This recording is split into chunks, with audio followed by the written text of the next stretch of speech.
दोस्तों, shocking crime stories में आपका स्वागत है। मैं हूं लोकेश शर्मा और इस चैनल और इस कार्यक्रम में मैं आपके लिए देश भर में घटी हुई अपराध की उन कहानियों को लेकर आता हूं जो पूरे देश में चर्चा में रही है। तो आज की कहानी जो आई है वो कर्नाटक के बेंगलुरु से आई है और बेंगलुरु से करीब 425 किलोमीटर दूर हुबली में एक जगह है धारगढ़, वहाँ से आई है। और इस कहानी की खास बात ये है कि जनरली जो अपराध होते हैं तो उसमें कभी अपराध उनकी प्रकृति की वजह से चर्चित रहते हैं, कभी जो अपराध में जो क्रूरता होती है उस वजह से वो अपराध चर्चा में रहते हैं और कभी कुछ और कारण बनता है।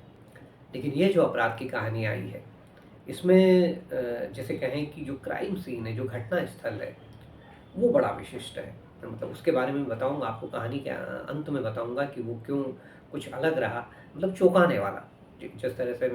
जिस तरह से अभी में जो मैंने चैनल का जो नाम है वो शॉकिंग क्राइम स्टोरीज किया है, तो इसीलिए कि क्योंकि हर अपराध की कहानी कहीं ना कहीं चौंकाती है। तो इस अपराध की कहानी में जो शॉकिंग थिंग है वो है घटना स्थल। यानी तो वो क्या है उस बारे में मैं कहानी के अंत में बताऊंगा, लेकिन फिलहाल कहानी को स्टार्ट करते हैं। कर्नाटक के बेंगलुरु से करीब 425 किलोमीटर दूर हुबली के पास एक जगह है धारगढ़। और वहाँ पर एक 6 मंजिला अपार्टमेंट में एक डॉक्टर थे, डॉक्टर किरण। डॉक्टर किरण जो थे वो अपनी पत्नी के साथ रहते थे, डॉक्टर प्रियंका, और उनका एक बेटा। और अभी फ़िलहाल जब ये कहानी आप तक पहुँचेगी तो ये 20 जुलाई हो चुकी होगी और ये जो घटना है तो ये 14-15 जुलाई की, यानी कि अभी कोई ज़्यादा दिन नहीं हुए इस घटना को।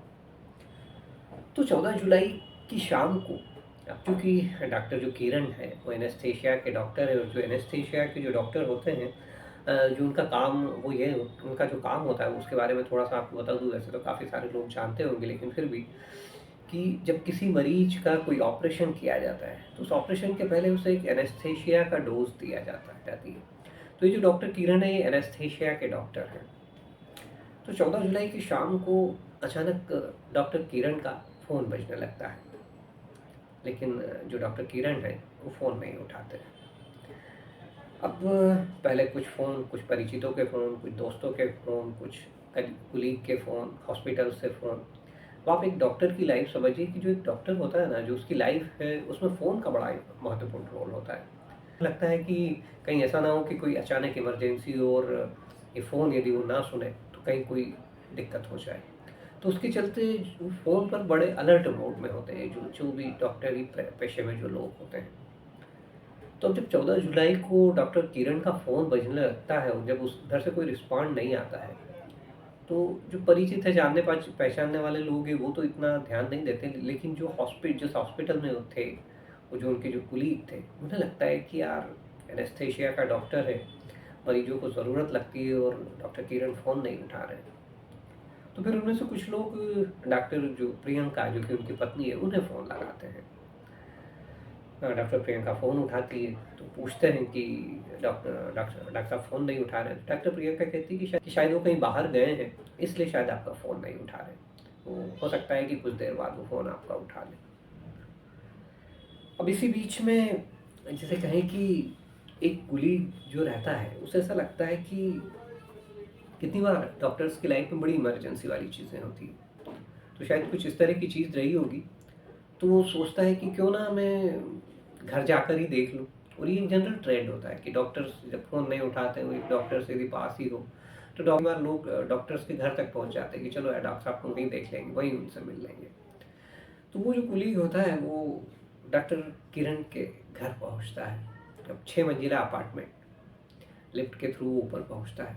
जब ऊपर पहुँचता है और उनके फ्लैट के सामने पहुँचता है तो देखता है कि जो फ्लैट का दरवाज़ा है वो खुला हुआ था। तो उसे थोड़ा आश्चर्य भी होता है, लेकिन अब चूँकि दरवाज़ा खुला हुआ था तो और उसका आना-जाना भी रहा होगा, उनका परिचित रहा होगा, वो हॉस्पिटल से ही था, तो वो अंदर चला जाता है। अब जैसे ही वो अंदर बढ़ता है, तो इनका जो डॉक्टर किरण का जो घर था, तो उसमें एक तरफ पहला ही बेडरूम पड़ता है, जैसे ही अंदर एंट्री लेते हैं। तो वो जो बेडरूम था, उसका भी दरवाज़ा आधा खुला हुआ रहता है। तो जो व्यक्ति है वो थोड़ा-सा बेडरूम से आगे बढ़ने वाला होता है, लेकिन अचानक उसकी जो नज़र है उस बेडरूम की जैसे कहें कि फर्श पर पड़ती है। और जैसे ही फर्श पर नज़र पड़ती है तो बुरी तरह से चौंक जाता है, मतलब जिसे कहें कि उसकी चीख ही निकलने वाली होती है, क्योंकि वो देखता है कि उस फर्श पर एक शख्स औंधे मुँह पड़ा हुआ था और वो जो शख्स था वो खुद भी रक्त रंजित था और चारों तरफ खून, बिस्तर पर खून, नीचे फर्श पर खून। और जिसे कहें कि उसे एकदम समझ में नहीं आता है क्योंकि वो तो डॉक्टर किरण के लिए आया हुआ है और उन्हें वो देखकर पहचान भी जाता है कि ये तो डॉक्टर किरण है। अब जैसे ही वो ये सीन देखता है तो वो उल्टे पैर घर से बाहर निकलता है और एकदम चीखने लगता है। स्वाभाविक तौर पे कुछ जो आदमी की जो एक पहली रिएक्शन होती है तो अचानक चीखने चिल्लाने लग जाता है। उसकी चीख चिल्लाहट सुनकर आसपास के लोग इकट्ठे हो जाते हैं। जब आसपास के लोग इकट्ठे होते तो बताता है कि अंदर इस तरह का घटनाक्रम है कि जो डॉक्टर किरण है वो अंदर औंधे पड़े हुए और चारों तरफ खून ही खून बिखरा हुआ पड़ा हुआ है। तो जो लोग हैं वो भी अंदर घुसते हैं। जब वो अंदर घुसते हैं तो एक तरफ देखते हैं कि एक बेडरूम में जो डॉक्टर प्रशांत है वो औंधे मुँह पड़े हुए हैं ज़मीन पर रक्त रंजित अवस्था में। अब ये लोग और ये कुलीग जब आगे बढ़ते हैं तो जब वो दूसरे बेडरूम की तरफ बढ़ते हैं तो वहाँ पर इससे भी ज़्यादा चौंकाने वाला सीन उनको दिखाई देता है। वो देखते हैं कि जो बेडरूम है उसका दरवाज़ा आधा खुला हुआ था। उस आधे खुले हुए दरवाजे में से वो देखते हैं कि उस बेडरूम में एक बेड पर एक महिला बिल्कुल अधलेटी अवस्था में, मतलब जिसे कहें कि पूरी तरह से लेटी हुई भी नहीं थी, आधी बैठी और जो आधी लेटी हुई अवस्था होती है, उस अधलेटी अवस्था में अपने अपने मोबाइल फ़ोन में कुछ रील्स देख रही थी। बड़ी मशगूल थी वो अपने फ़ोन को देखने में। मतलब उसे ज़रा-सा भी इल्म नहीं होता है कि इतने सारे लोग घर के अंदर आ गए हैं। वो पता नहीं किस धुन में अपने मोबाइल में पता नहीं जाने क्या देखे जा रही थी। जब वो और जब लोग यह देखते हैं तो उन्हें एक और झटका देने वाला दृश्य नज़र आता है और वो ये कि एक तरफ तो बेड पर वो जो महिला वो फ़ोन में बिज़ी थी और दूसरी तरफ जहाँ पलंग के साइड में ही जहाँ पैर आ रहा था महिला का, वहीं पर पास में एक बच्चा, वो भी पूरा खून से लथपथ पड़ा हुआ था। जब लोग जैसे ही ये सीन देखते हैं तो लोगों को कुछ भी समझ में नहीं आता, वो उल्टे पैर एकदम बाहर भागते हैं और उन्हीं में से शायद कोई व्यक्ति पुलिस को फ़ोन लगाता है। कुछ देर बाद पुलिस पहुँचती है और पुलिस पहुँचने के बाद में सबसे पहले जो जैसे कहें कि जो डॉक्टर किरण है तो उनकी लाश को हॉस्पिटल पहुँचाया जाता है। इसी के साथ में जो बच्चा जो कि उनका बेटा था, जो कि पूरी अभी फ़िलहाल जब उसे उठाते तो पता लगता है कि उसकी साँसें चल रही थी, उसमें जीवन की कुछ आस बाकी थी, तो उसे भी ताबड़तोड़ हॉस्पिटल पहुँचाया जाता है। जब इन दोनों को हॉस्पिटल पहुँचा दिया जाता है और उसके बाद में जैसे कहें कि जो बेटे का ट्रीटमेंट चालू होता है, वो बेटे को कवर कर लिया जाता है, मतलब बेटा बच जाता है। अब पुलिस के सामने ये एक बड़ी चीज़ कि एक फ्लैट, उस फ्लैट में 3 लोग, पति, पत्नी और एक बेटा। पति की हत्या हो चुकी है, बेटा भी रक्त रंजित पड़ा हुआ है और पास में ही उस बेड पर वो जो महिला है, जो कि पत्नी है, वो महिला जो कि माँ है, वो फ़ोन देखने में व्यस्त है। तो पुलिस के लिए ये बड़ा शॉकिंग हो जाता है कि आखिर ये कैसी लेडी है? मतलब कि क्या इसे घटनाक्रम का कुछ पता नहीं है या ऐसा क्या हुआ है कि इसकी कोई रिएक्शन नहीं है? क्यों क्योंकि क्योंकि जो वीडियो फुटेज और जो फ़ोटोग्राफ सामने आए हैं, तो उसमें दिखाई दे रहा है कि वो बड़े निर्विकार भाव से, बड़े निर्लिप्त भाव से लोगों को देखती है और बड़े ही निर्विकार भाव से वो पुलिस को देखती है। अब लेकिन चूँकि पति हैं, बच्चा है, तो अचानक एकदम तो ये नहीं सोच सकते कि ये हत्या हो सकता है कि पत्नी ने ही की हो। तो पुलिस अब छानबीन में जुटती है। एक वहीं पर जो पुलिस के जो कमिश्नर हैं वो भी पहुंच जाते हैं, क्योंकि डॉक्टर का मामला था, डॉक्टर फैमिली थी, दोनों मियाँ बीवी दोनों डॉक्टर थे। तो एक टीम जो है वो सीसीटीवी फुटेज खंगालने के लिए जुटती है। तो पूरी मल्टी और साथ ही जो फ्लैट के जो सीसीटीवी फुटेज है वो खंगाले जाते हैं। जब वो फुटेज खंगाले जाते हैं तो सामने नज़र आता है कि पिछले 12 घंटे में न घर के अंदर कोई गया और न घर के अंदर से कोई बाहर निकला। तो पुलिस के लिए ये भी एक और शॉकिंग है, जिसे कहें कि चौंकाने वाली चीज़ होती है। पुलिस को ऐसा लगता है कि चलो दरवाजे को देखा जाए, कहीं ऐसा तो नहीं कि मेन गेट तोड़कर कोई अंदर घुसा हो, जो कातिल हो वो मेन गेट तोड़ सकती है। कि डॉक्टर फैमिली है, जनरली एक संपन्न परिवार होता है, तो कितनी बार लूट या डकैती के पॉइंट ऑफ व्यू से भी कितनी बार ऐसे मर्डर हो जाते हैं। लेकिन यदि इस तरह का मर्डर हुआ तो पत्नी कमरे में बैठकर मोबाइल रील देख रही है और पास के कमरे में पति की लाश पड़ी है, और उसी कमरे में उनका बेटा घायल अवस्था में पड़ा है, और पत्नी को जैसे कोई मतलब ही नहीं।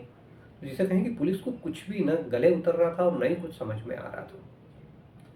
अब पुलिस पत्नी से जब पूछताछ स्टार्ट करती है, मतलब उस अंदाज में तो नहीं करती कि डायरेक्ट पत्नी ने ही कत्ल किया हो, लेकिन जनरल, क्योंकि अभी वहाँ तो माहौल इस तरह का है, क्या एकदम पूछताछ करेगी पुलिस। लेकिन वो घटनाक्रम को समझने की कोशिश करती है कि आखिर ऐसा क्या हुआ।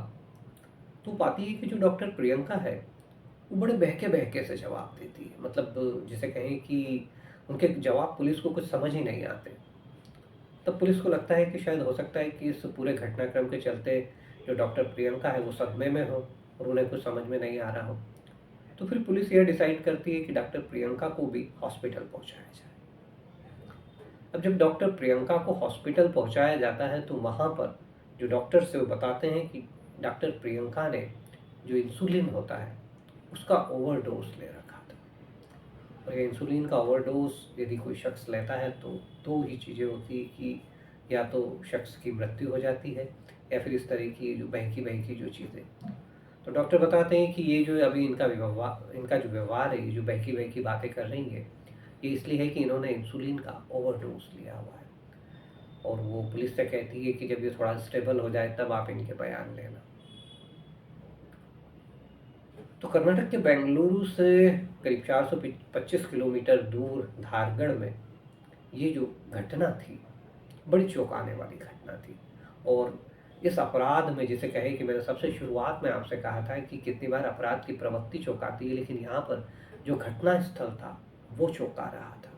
और वो इसलिए चौंका रहा था कि एक कमरे में पति की लाश है, दूसरे कमरे में बेटा रक्त रंजित पड़ा हुआ है, और उसी कमरे में जो माँ और जो पत्नी, किसी की वो माँ है और किसी की पत्नी है, वो एक बेड पर आधी लेटी हुई अवस्था में मोबाइल देख रही है।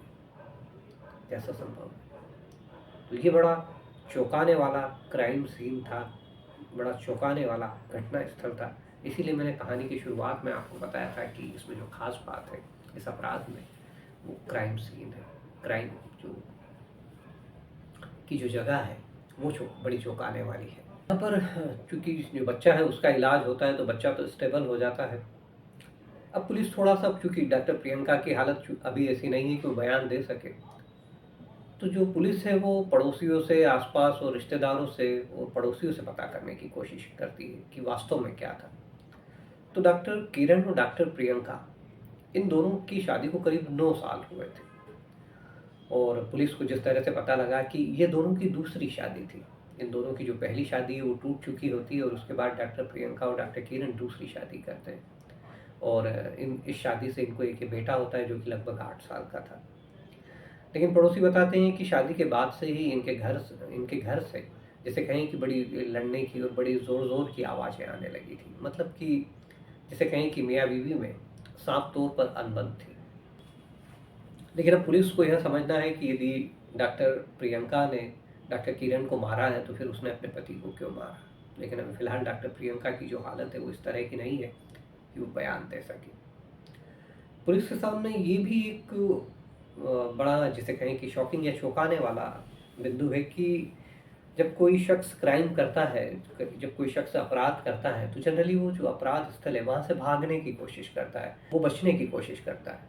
लेकिन यहाँ पर डॉक्टर जो प्रियंका थी वो घर पे ही थी, कमरे के अंदर ही थी। वो बेड पर बड़े, जैसे कहें कि तल्लीन होकर मोबाइल देख रही थी। हालांकि यहाँ पर मुझे एक और चीज़ जो खटकने वाली चीज़, अभी मुझे नहीं पता है कि इन्वेस्टिगेशन वो क्या है, क्योंकि यदि डॉक्टर प्रियंका ने डॉक्टर किरण का मर्डर किया होगा तो वो जो मर्डर के लिए जो इस्तेमाल हुआ जो विपन है वो इसके साथ में ही, जब इस तरह की जो होता है तो कि वो जिस शांति के साथ बेड पर लेटी हुई थी, तो क्या उन दोनों के बीच में जब इस तरह का जब अपराध होता है तो कितना हाथापाई की नौबत आती है। जो ब्लड वगैरह है वो उनके भी कपड़ों पर आना था, लेकिन पता नहीं क्या उन्होंने कपड़े चेंज कर लिए थे या क्या वो नहा चुकी थी, या अभी किसी भी तरह की कोई भी इन्वेस्टिगेशन सामने नहीं आई है, क्योंकि वो उस हालत में ही नहीं थी कि पुलिस को बयान दे सके।